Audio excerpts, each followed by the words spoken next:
안녕하세요. 역사로 사는 법성입니다. 오늘은 카를 1세에 대해서 한번 알아보겠습니다. 카를 1세는 오스트리아 제국과 오스트리아 헝가리 제국의 마지막 황제입니다. 더불어 오스트리아 헝가리 체코의 마지막 군주이며 더 나아가 600년 역사의 함스부르크 가문의 마지막 왕이었습니다. 오스트리아 제국의 카를 1세, 헝가리 왕국의 카로이 4세, 보헤미아 카를 3세, 달마티나 일기아의 칼로 1세, 크로티아 슬라보니아의 칼로 1세, 칼라치아 메리아의 왕이자 크라카우의 대공작 카를 1세, 고르치아 그라디스카의 후백작 카를 1세, 모라비아의 변경백 스타이의 마르크와 트렌텐의 공작 카를 5세, 부코피나 차치 부르코의 공작 카를 1세, 크라네의 공작 프란츠 요세프 1세의 둘째 남성생 칼루비의 대공 차남 오토 대공의 아들로 원래는 제의와 인연이 없는 사람이었습니다. 그러나 함스부르크가 노린겐 왕가의 부르니 캡치면서 그가 황제로 즉위할 수 있었습니다. 문제 1867년 프란츠 요제프 1세의 첫 번째 남동생 멕시코 제2제국 황제 맥시밀리아노 세가 혁명군에 의해 죽음을 당했습니다. 그에겐 자식이 없었습니다. 그리고 1889년 1월 프란츠 요세프 1세의 외아들 루돌프 황태자가 권총 자살했습니다. 스라의 아들이 없었습니다.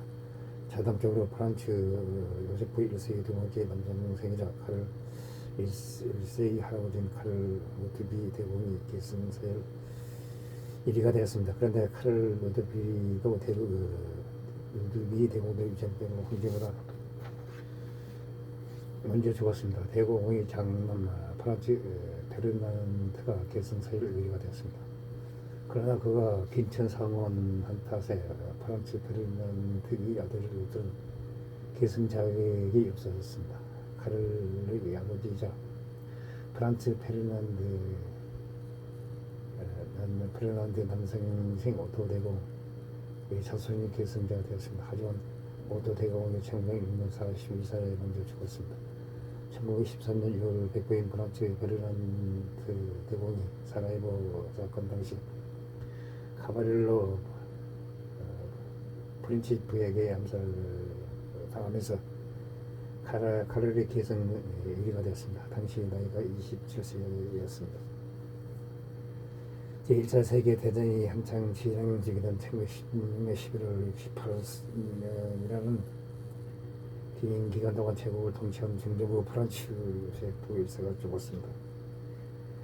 제2에 오른 카를 1세는 제국을 세계대전이라는 구름탱이에서 건져내기 위해 최선을 다했습니다. 우선 전시의 근대에서 만연해진 고타를 금지하였고 장교들이 결투도 금지하였습니다. 또 독가스 사용과 민간인 대상으로 한 폭격을 억제하고 동시에 제국의 가장 중요한 문제였던 민족 문제를 해결하기 위하여 오스트리아 헝가리 크로아티아 제국 방안을 지지하였으며 원래 그런 제국을 어떻게든 살려보자 보헤미아 왕권령과 갈라치아 라도메리아 왕국에까지 동등한 주권을 부여하는 오중 제국을 제안하였습니다. 그러나 독일계 보스바와 1848년 헝가리 혁명의 원한으로 크로아티아인과 대등한 관계가 되는 것을 싫어했던 헝가리 정부의 반대로 계획을 시행하지 못하였습니다. 게다가 독일 제국 군부도 그의 계획 시도를 저지하였습니다. 정치적 노력이 섣부로 들어가서 카를 1세는 궁정 생활과 황실에 대한 평판이라도 개선하려고 노력했습니다. 배고를 받는 선배들과 고통을 공유한다는 취지에서 그는 흰빵을 먹기를 거부하고 검산 생활을 하였습니다. 전쟁터를 방문한 뒤에는 적이 종전을 위해 하겠다고 결심하고 협상국을 상대로 상호 비난이 없는 평화를 시도했습니다. 그러나 협상국은 그 시도를 긍정적으로 바라보면서도 시큰둥한 반응을 보였습니다. 무엇보다 독일 제국 개입에 반대하였습니다. 결국 실패로 끝나고 말았습니다. 오스트리아 황제는 당대 유럽인에게는 선망의 대상이었습니다. 645년 신성로마 제국 황제 보헤미아 국왕 헝가리와 크로아티아의 국왕 등 수많은 지위를 매김하며 이미 살아있는 전설과도 같은 존재로 취급받았습니다. 이것이 다민족 제국을 통합시키는 유일한 능력이었습니다. 그런 사람이 뒷부로 평화 협상을 시도한다는 그것이 전 유럽인들에게 실망스럽게 보였습니다.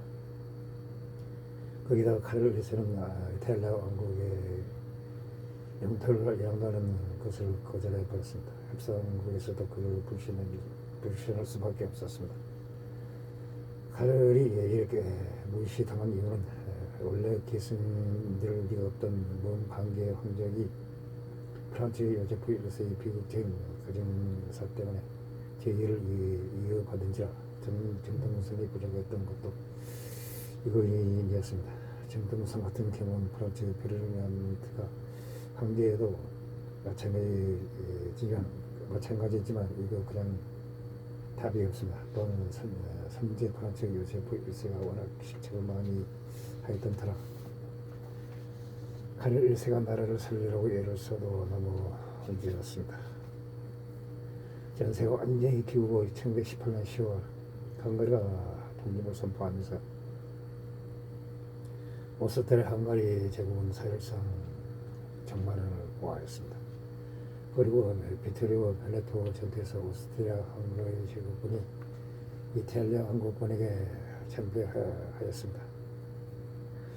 같은 해 11월 오스트리아 헝가리 제국은 협상국에 휴전을 제기하며 항복하였습니다. 한편 전쟁의 패전의 책임이 함스부르크 왕실이 있다고 생각한 민족들은 밤낮으로 공화국으로서의 전환을 요구하였습니다. 전쟁 책임을 최대한 지고 싶지 않았던 오스트리아 의회의 내각도 카를에게 등을 돌려버렸습니다. 결국 카를 1세는 1918년 11월 지위 이전을 기회를 남겨두고 오스트리아 황제에서 퇴위하였습니다. 같은 해 11월 헝가리 크로아티아 국왕 자리에서도 몰아났습니다. 같은 날 신생 오스트리아 제1공화국과 체코슬로바키아 제1공화국에서는 공화국 수립이 선포되었습니다. 1919년 오스트리아 의회는 함스부르크 가문의 남계 구성원이 왕조 신분을 버리고 평민이 되지 않는 한 오스트리아에서 영원히 수망한다는 내용의 반 함스부르크를 공화국 헌법에 추가하였습니다. 이로 인해 칼을 이선한 가족들과 함께 오스트리아를 떠났습니다. 퇴위 후 스위스에서 거주하였습니다. 헝가리에서 호르티 니콜로시 제독에 의해 왕정이 복고되자 자신이 헝가리 가문 충신인 호르티와 당연히 옥자로 오실 것이라고 얘기했습니다. 그러나 호르트는 함스부르크 가문을 다시 국왕으로 옮겨갈 생각이 없었습니다. 사회적 전범 취급받는 함스부르크 가문을 복구하면 대외적으로 좋을 게 없었습니다. 무엇보다도 자신이 실권을 휘두른데 함스부르크 가문은 파괴해버렸습니다. 호르트는 카를 1세기의 함정의 스위스에서 거주할 것을 권하였습니다. 카를 1세의 측근들과 헝가리 구동파들은 카를 1세가 헝가리에 입국하면 진정한 왕을 위해 헝가리 국민들에게 공개할 것이라고 부추겼으며 실제로 요제프 아우구스투 대공의 카를 1세의 포기를 시도하였습니다. 이에 카를 2세는 1921년 헝가리에 입국하여 두 차례에 걸쳐서 왕위를 얻어내려 했지만 끝내 실패하고 억류되어 버렸습니다. 결국 카를 1세는 헝가리에서 추방되었습니다. 헝가리 의회도 카를 정식으로 폐위하여 버렸습니다. 한 가지 사실은 호르트는 헝가리를 공화국으로 선포하거나 자신이 왕이 되지도 않는 왕이 왕이 되지도 않자 화살 24단과 나치 독일이 구대다를 일으키기 이전인 1944년까지 장거리 왕국 섭정으로 왕국 체제를 유지했다는 것입니다. 한마디로 1918년 26년간 바다 없는 나라의 해군 없는 제독이 국왕 없는 왕국의 섭정에 대해 다스리는 기묘한 체제가 되어버렸습니다. 한글에서도 지원된 카를 1세는 포르투갈 제1로고하고 마테이라 제도의 중심지 폰사르사 망명시험을 하였습니다. 전 재산이 몰수된 채로 처방됐습니다. 결국 카를 1세는 1922년 4월 34일 젊은 나이에 폐렴 합병증으로 죽었습니다.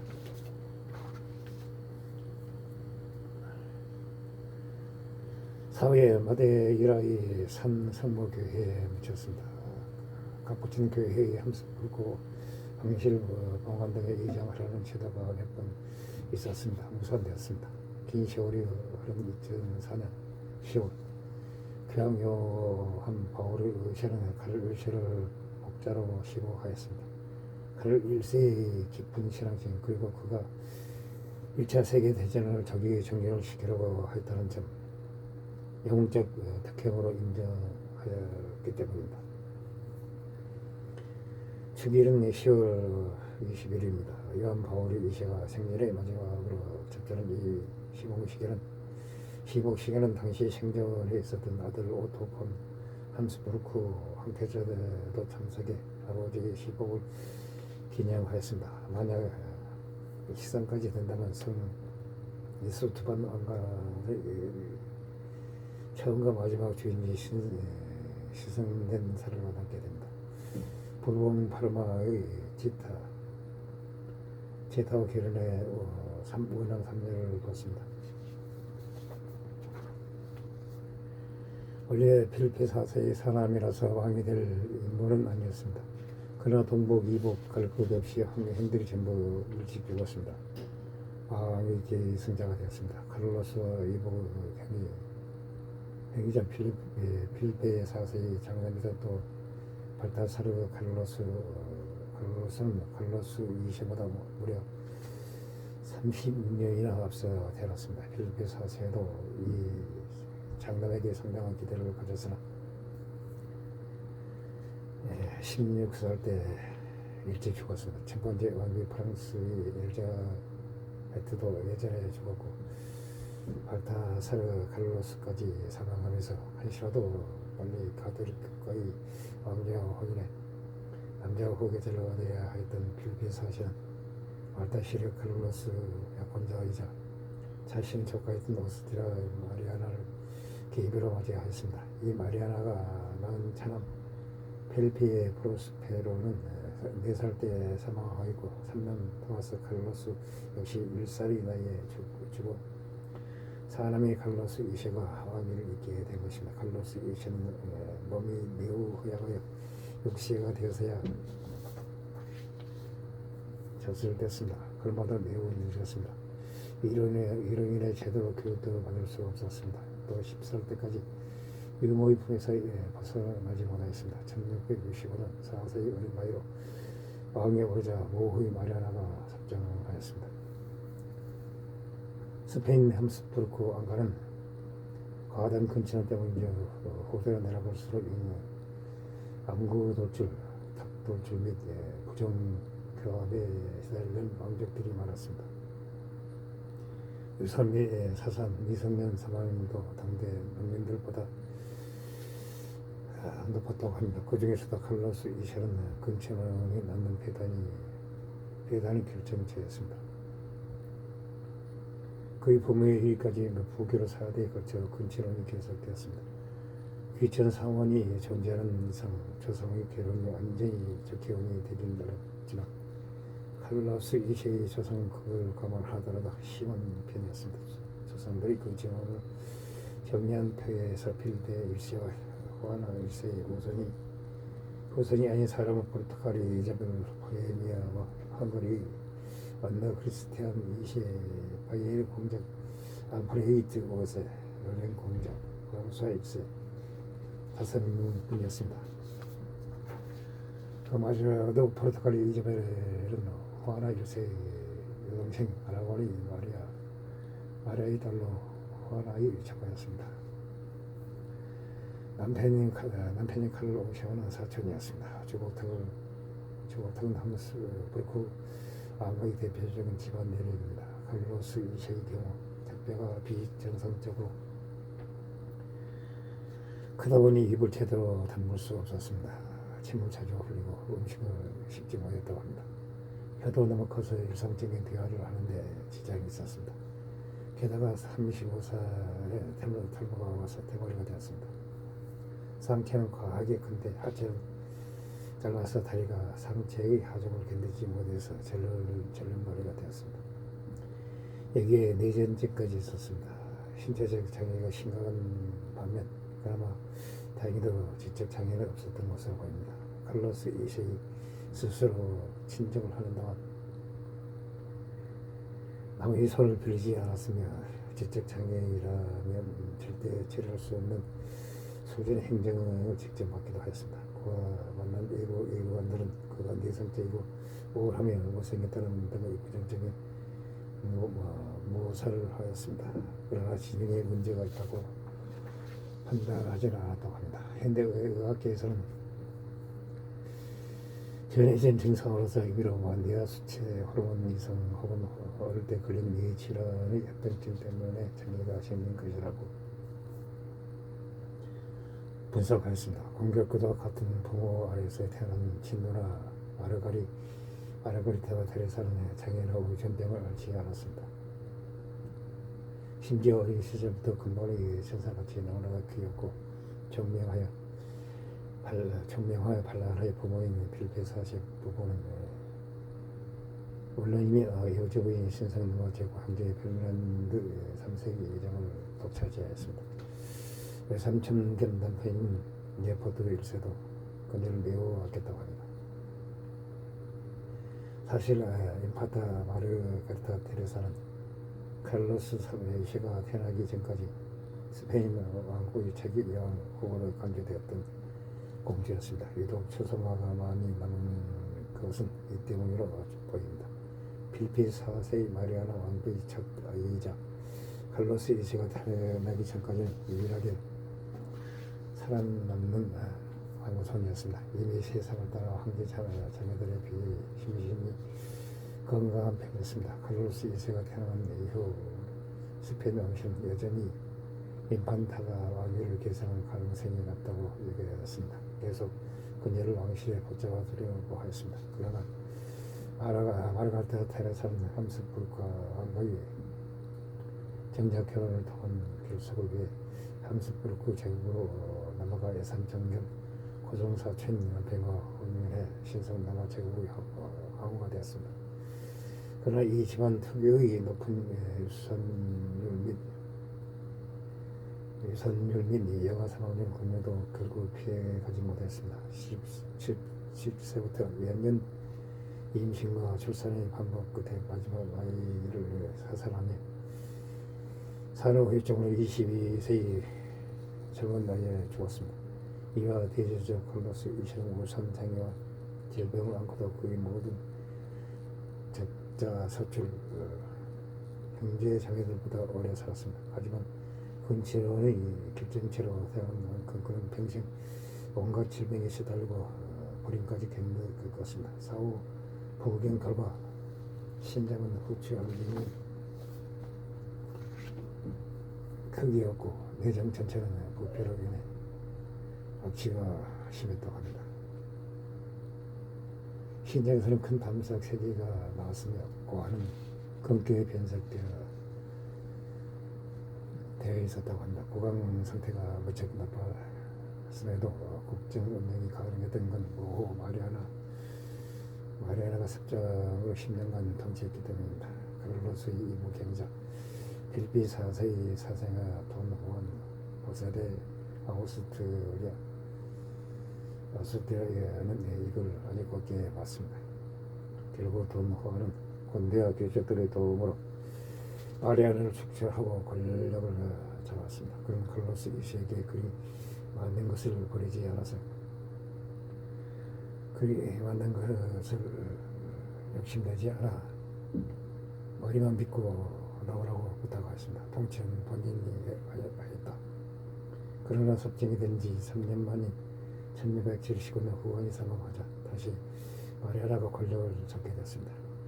만 19세가 된 해인 1680년에 정교 재판이 열렸습니다. 이때 칼로스 2세는 교회가 정교 재판을 하는 것을 묵인하여 120명이 체포되고 그중 21명이 화형당하는 것을 모른 채 했습니다. 스페인 정교 재판이라 그런데 세간의 상상과 달리 정교 재판소 설립 초기요 종교 개혁 초기 시절에나 열정적으로 활동했지.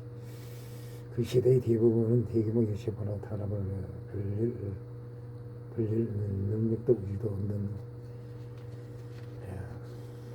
일이었습니다. 오히려 실질적으로 당시 교회 관여했던 결혼 문제, 즉 상속과 이혼 소송을 전담하던 기관이라 평소에는 그런 기관도 있었는가 하는 식으로 스페인 사회 일상에서나 정계에서나 그리 설치지 않는 게 일반적이었습니다. 그러나 국왕의 방관 아래 교회 건축자들에 대해 결국 정교 재판소와 대대적인 동원을 야기하여 스캔들이 된 것입니다. 이후에 기자들의 압력을 받아 진상조사위원회를 구성하였는데 이 위원회가 내린 결론은 오그라간 칼로스 2세가 정교재판소의 말에 허가하여 오간 사람들이 재생되도록 방조했다고 합니다. 하지만 칼로스 2세는 백년까지 실질적으로 통치를 하지 못했으므로 오히려 당시의 전쟁 및 권력들에게 원인이 있다고 봐야 합니다. 그래도 통치를 아예 못할 정도의 상태는 아니었습니다. 섭정 모호가 물러난 후 칼로스 2세는 친정을 시작했습니다. 사실 칼로스 2세 이전의 스페인 국왕들은 정사를 직접 보지 않고 신하들에게 나라를 맡겼습니다. 이 체제는 행정체제의 심각한 부패를 야기하였습니다. 이를 확보하기 위해 칼로스 2세는 정신을 두지 않고 직접 정부를 보기 시작했습니다. 그러나 고위 관료들과 각 지방들의 지지를 얻지 못하였습니다. 당시 스페인의 경제는 이전 정부들의 실정과 전쟁, 기근 탓에 깊이 침체되어 있었습니다. 그래서 설령 능력이 좋은 국왕이 정사를 돌받아 스페인은 나라 형편이 나아지기는 힘들 상황이었습니다. 게다가 국왕 칼로스 본인은 건강이 나쁘고 통치 능력이 따라주지 못했습니다. 결국 스페인의 무능은 전멸에 이르렀으며 프랑스의 영역이 강해졌습니다. 또한 칼로스 1세가 구축한 이탈리아 반도의 점령제는 이 시기까지는 유효했으나 칼로스 2세가 자식 없이 죽으면서 이탈리아 지배권을 상실했습니다. 결과적으로 국력 탈진 때문에 수세에 몰려가면서 스페인 제국은 올라가고 말았습니다. 칼로스 2세는 스페인 세대의 시작점으로 여겨집니다. 그러나 21세기 역사가들은 그에게 심각한 건강 문제가 있었음에도 불구하고 그의 부하들이 루이 14세의 프랑스 권력에 대항하여 제국을 온전하게 유지했다고 평가하고 있습니다. 또한 이 치세 역사상 가장 큰 디프레이션 중 하나인 왕국의 구매력 증가, 공공근거의 회복 기하의 중시과 평화를 달성하였습니다. 이런 선거 때문에 역사학자 루이스 디보트는 그를 악마에 홀리지도 않았고 대표적이지도 않는 인물로 평가하였습니다.